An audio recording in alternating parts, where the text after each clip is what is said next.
Pace bene, masih di mea culpa, para culprit. Kalau ada pertanyaan begini, siapa di antara kamu telah melihat Yesus? Apa jawaban kita? Siapa di antara kamu yang telah melihat Yesus? Para culprit, kata melihat muncul beberapa kali dalam bacaan hari ini dari Yohanes 1 ayat 29 sampai 34. Di dalam versi bahasa Indonesia hanya satu kata dipakai, melihat. Kita lihat Yohanes melihat Yesus datang kepadanya dan ia berkata, melihat. Apa kata Yohanes? Lihatlah anak domba Allah. Kata lihat juga dipakai. Lalu dikatakan, Yohanes memberi kesaksian katanya, aku telah melihat Roh Kudus, Roh Tuhan turun dari langit. Lalu terakhir kali Yohanes dikatakan, aku telah melihatnya dan memberi kesaksian. Ya, inilah anak Allah. Di bahasa Indonesia sekali lagi istilah yang dipakai hanya satu, melihat. Kalau kita pahami kata melihat secara umum, ya ada kita punya mata, kita lihat langsung. Maka pertanyaan tadi di awal, siapa di antara kita telah melihat Yesus? Kalau dengan rasa bahasa yang sama, tentu tidak ada, karena kita hidup 2000 tahun setelah Yesus. Tidak ada di antara kita yang telah melihat Yesus. Tetapi kalau kita maknai kata melihat ini dengan meminjam, dengan mencoba merenungkan teks kitab suci yang sama dalam bahasa yang berbeda, kita temukan lebih dalam maknanya. Pada keesokan harinya Yohanes melihat Yesus. Nah, ini menyangkut kejadian fisik, historis. Yohanes melihat Yesus dengan matanya. Oke. Lalu ia berkata, lihatlah anak domba Allah. Dalam bahasa Italia yang dipakai, ecco l'agnello di Dio. Kalimat ini juga muncul di dalam perayaan Ekaristi. Lihatlah anak domba Allah yang menghapus dosa dunia. Berbahagialah kita yang diundang ke perjamuannya. Nah, kalau kita sudah masuk dalam konteks ini, saya melihat anak domba Allah, tetapi yang diangkat adalah roti yang telah dikonsekrasi. Kalau begitu saya telah melihat Yesus juga. Tetapi kali ini dalam pemahaman yang lebih mendalam. Tidak lagi melihat dengan mata secara fisik Yesus yang fisik, tetapi dalam rupa roti dan anggur. Lihatlah. Dan tidak dipakai vedi, ya, tetapi dipakai kata ecco, inilah dia anak domba Allah. Bukan hanya sekedar melihat, oke, tetapi melihat dan menyetujui, memang ini dia. Nah, pertanyaan, apakah kita menyetujui juga roti dan anggur menjadi tubuh dan darah Kristus dalam perayaan Ekaristi, dan saya melihat dia dalam perayaan itu? Nah, pertanyaan lain, saya lihatkah Yesus dalam perayaan Ekaristi? Karena bisa saja kita melantur, bisa saja kita tidak memberi perhatian pada apa yang sedang kita ikuti. Kadang terjadi itu, harus jujur juga kita mengakui kelemahan-kelemahan. Dan kalau ada yang berkata, oh saya tidak melantur, saya fokus, semoga bisa dipertahankan. Lalu dikatakan, dan Yohanes memberi kesaksian katanya, aku telah melihat roh turun dari langit. Aku telah melihat roh turun dari langit. Para sahabat, kata melihat di sini seringkali dimaknai secara fisik, dan ini juga mungkin yang menjadi bahan interpretasi ketika kita menonton film Tuhan Yesus turun dari langit dalam rupa merpati itu. Di film, di visualisasi begitu. Tetapi kalau kita maknai kata melihat di sini, kata yang dipakai tidak blepein. Itu bahasa Yunani untuk melihat. Sebagaimana dipakai dalam Yohanes melihat Yesus di ayat awal dari bacaan ini. Yang dipakai bukan blepein, tetapi theomai. Theomai itu bentuk medio passivo dari kata bentuknya seperti pasif, tetapi maknanya aktif, melihat.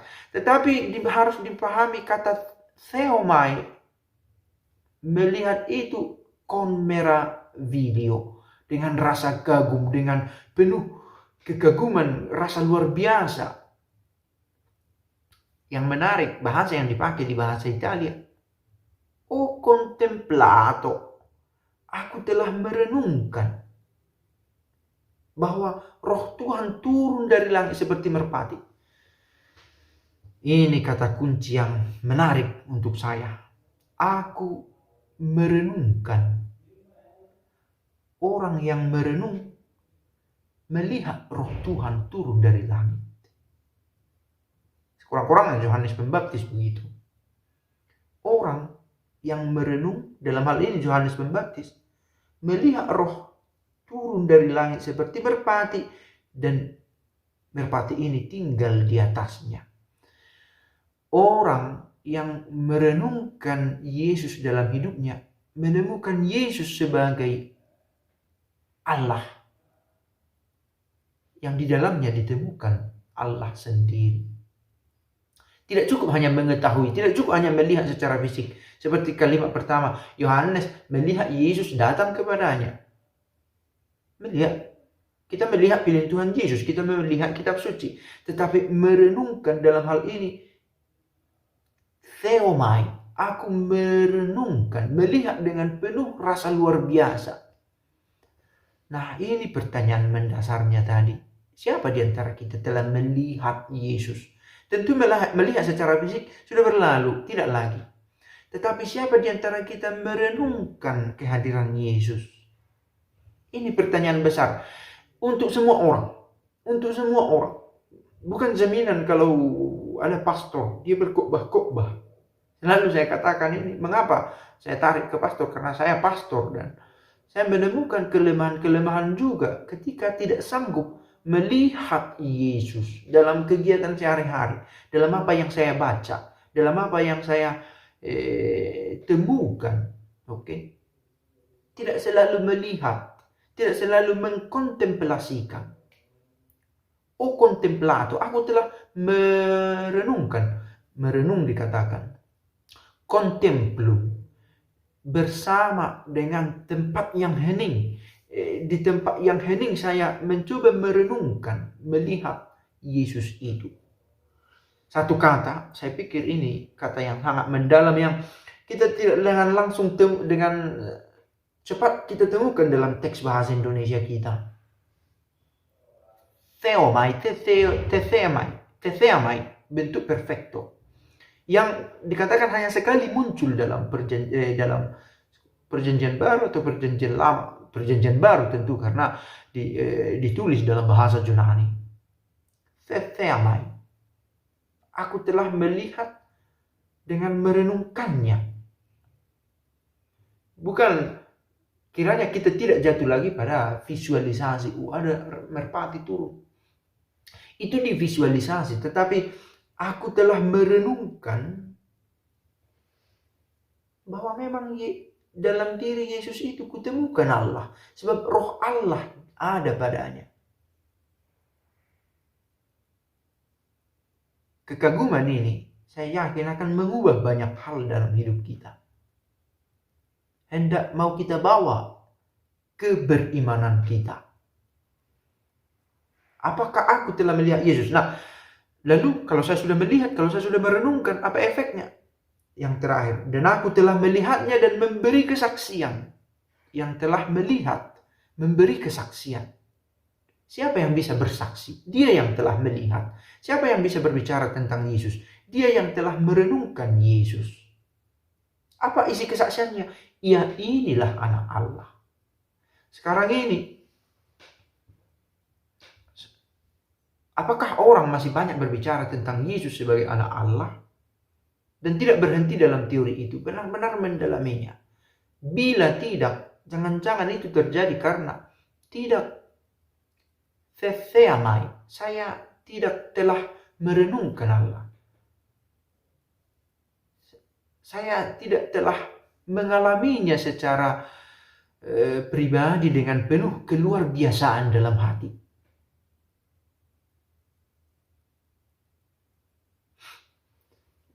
Dan kalau ada orang telah mengalami permenungan itu, menemukan memang Tuhan inilah, Yesus inilah Tuhanku.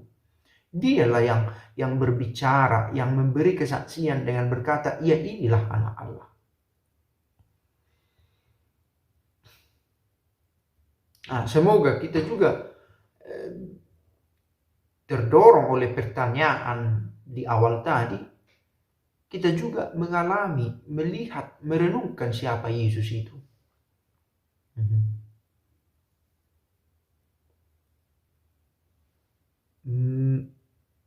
Melihat dengan penuh rasa luar biasa, dengan rasa syukur tentu juga. Theaomai, aku merenungkannya, begitu. Dari segala keterbatasan kita mencoba merenungkan ini. Dan karena kita tahu kita ini lemah, seringkali hilang perhatian, hilang kemampuan untuk memusatkan perhatian, kita meminta bantuan dari Tuhan supaya kita mengenali Dia. Yohanes Pembaptis merumuskan siapa Yesus itu.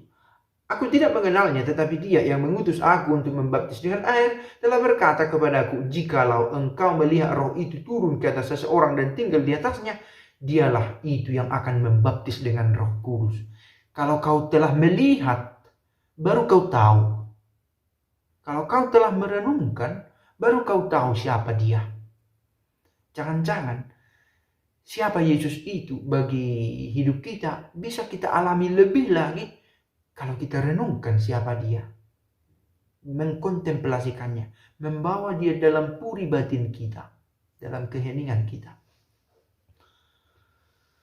Semoga kita mampu, dan bila tidak, Tuhan sendiri yang memampukan kita merenungkan siapa Yesus dalam hidup kita. Pace bene.